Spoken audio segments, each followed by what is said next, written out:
Good morning. Welcome to all of you who are participating online and in person. We're really glad that you're with us. And no matter what your relationship has been with other faith communities, you're welcome here. And we invite you to join us in a lifelong adventure of learning to live a life of love. You'll find our worship services archived on our Facebook page so you can enjoy them at any time. You'll find sermons archived on our website. If you receive our emails, you received a fill-in-the-blank notes for this morning's message. You can get on that email distribution list by reaching out to us through the website. You can also find these notes on chrisaltrock.com. If there's one thing that many of us learned to do during 2020, it was to interact with people online. And if there was one thing that many of us learned to say during 2020, it was something like this: "Can you hear me?" I think literally every time I logged onto a Zoom or GoToMeeting class or session or one-on-one communication, one of the first things I said was, "Can you hear me?" I just wanted to make sure that audio was working. And maybe you've been asking the same thing in all those online meetings and conversations. I think it's rooted in a deep desire that we all have. We need to be heard. In almost every interaction we have, one of our greatest desires is that we are heard. There's a moment about listening from my childhood. My twin brother Craig and I are in my dad's office in our childhood home in Sunspot, New Mexico. Mom is in the kitchen. Dad is at work. Craig and I are playing with a vacuum cleaner. It's one of those old vacuum cleaners that was a horizontal canister that slid on metal gliders along the floor. Attached to it was this long hose that ended in a long metal neck and a solid metal head. Craig and I have taken that all apart, and we're trying to talk to each other through it. Craig has the end that did attach to the canister. I've got the end that has that long metal neck and that metal head. Craig says something to me, and I reply, and Craig says, "What?" And I say it a little louder, and Craig says, "What?" And I say it a little louder, and Craig says, "What?"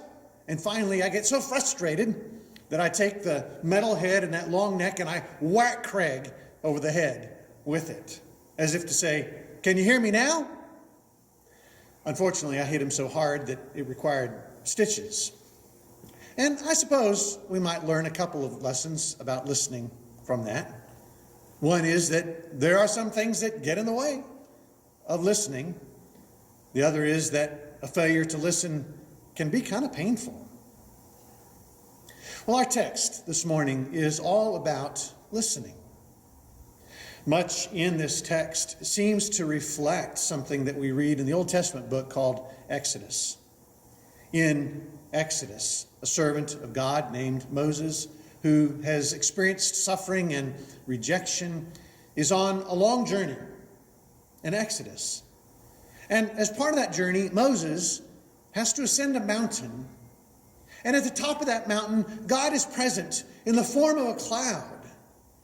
And there, Moses' face shines brilliantly from the glory of God in that cloud. In our text this morning, another servant of God, Jesus, who has experienced suffering and rejection, is on his own journey, a journey toward Jerusalem and beyond. Verse 31 in our text literally uses the word Exodus to describe it. And as part of Jesus' Exodus, he too now ascends a mountain. And once again, God is present at the top of that mountain in the form of a cloud. And Jesus' clothes glow brilliantly because of the glory of God in that cloud. Peter is so struck by what he sees there that he tries to freeze it in time, to capture that moment by offering to build Jesus and Moses, who's also there, and Elijah, a prophet from the Old Testament, who's also there, booths or shelters. But as Jesus is taught just before this moment, as Jesus is going to teach just after this moment, if you are a follower of Jesus, life is not going to be one glorious mountaintop moment. Instead, it will be filled with painful trials and the difficult cost of selfless service. Now, there are many things that we can learn from this text. This morning, I just want to focus on the voice of God heard in this text. We have listened to that voice before. Last Sunday, we were at the baptism of Jesus. The Holy Spirit appears in the form of a dove.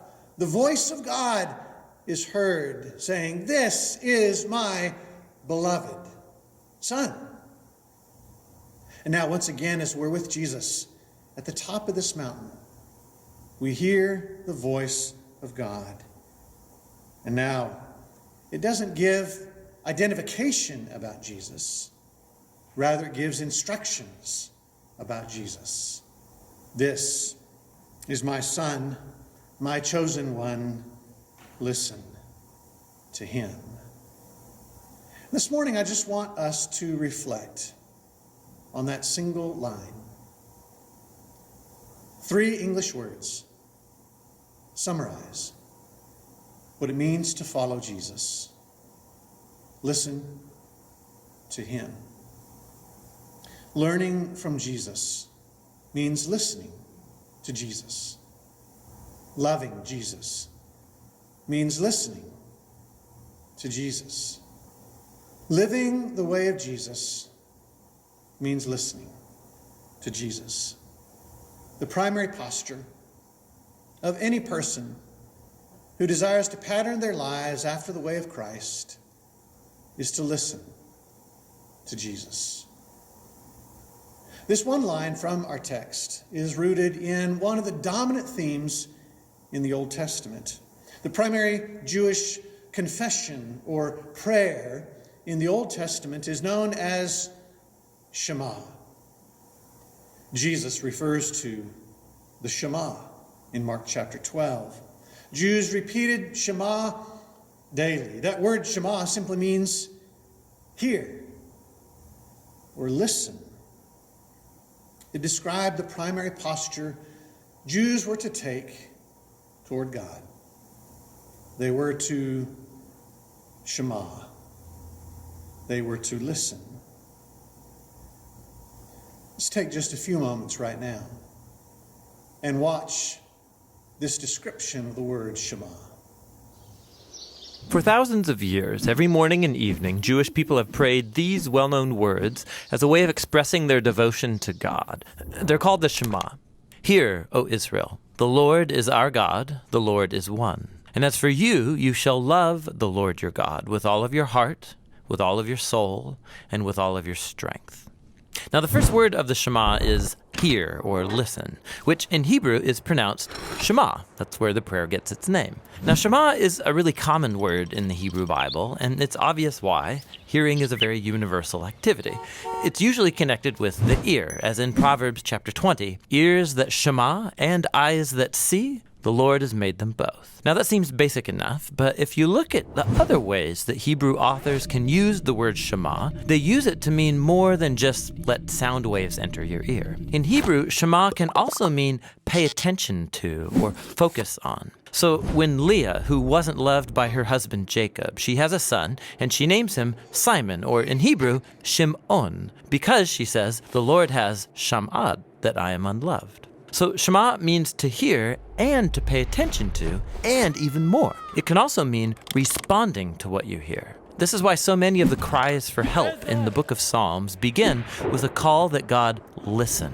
Psalm 27, verse 7. "Shema my voice when I call, O Lord. Be merciful, answer me." So asking God to Shema is at the same time asking God to act, to do something. It's similar to when God asks people to listen. Like when the people of Israel come to Mount Sinai, God says, "If you shema me fully and keep my covenant, then out of all the nations you will be my treasured possession."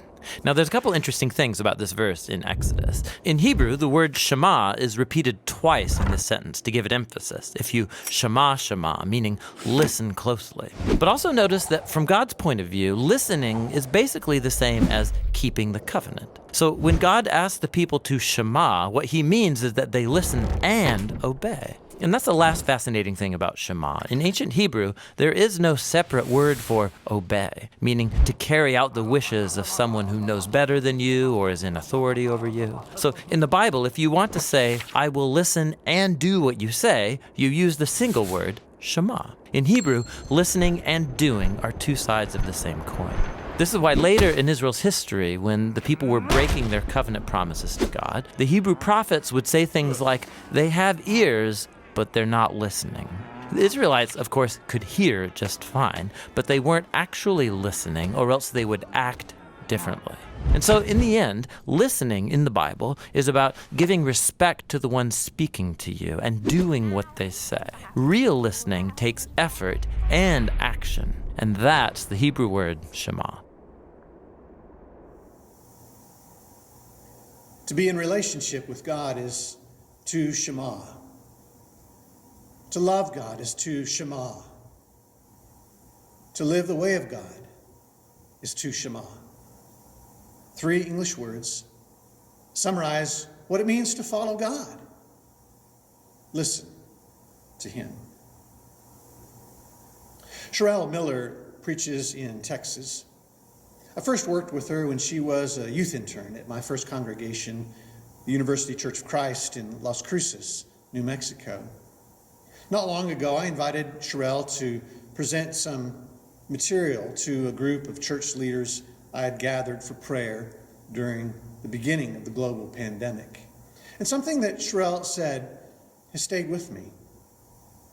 Sherelle said that one of the most important questions that she has learned to ask people is this: what is that like for you? She says it's a question that forces her to shema, not only to God, but to people. It's a question that forces her to consider the perspective of the person in front of her and not to assume that her own perspective is normative. Sherelle says that anytime she's in conversation with someone, even if it's someone she has a large disagreement with and they begin to share their experience and their perspective, she simply asks, "What is that like for you?" And then she listens. It's something that she has patterned after Jesus. Jesus models a life not only of listening to God, but of listening to people. We might think that Jesus was always talking, but in fact, he was also always listening. He was just as apt to ask a question as he was to make a statement. And these questions were part of his commitment to listening. 300 times in the Gospels, Jesus asks his listeners questions. They are questions like these, questions of invitation. What are you looking for? Why were you looking for me? What do you want me to do for you? Questions of identity. But who do you say that I am? Woman, what does that have to do with me?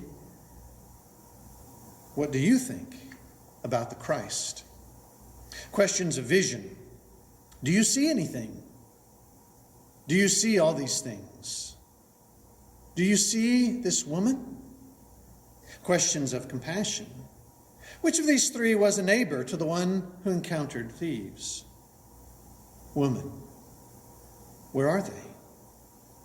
Is there no one to condemn you? Why do you make trouble for her? Jesus' questions did many things. They prompted deeper dialogue. They awakened understanding in the minds and hearts of those he asked the questions to. But they also simply provided Jesus an opportunity to listen. Henry Nouwen once wrote, "The great movement of the spiritual life is from a deaf, non-hearing life to a life of listening." And this is true not only of our relationship with God, it is also true of our relationship with people. Dale Pauls and I propose that there is one phrase that captures the heart of this church, that captures the mission of this church, and it is this phrase: learning to live a life of love. And one of the forms of love most needed today is listening.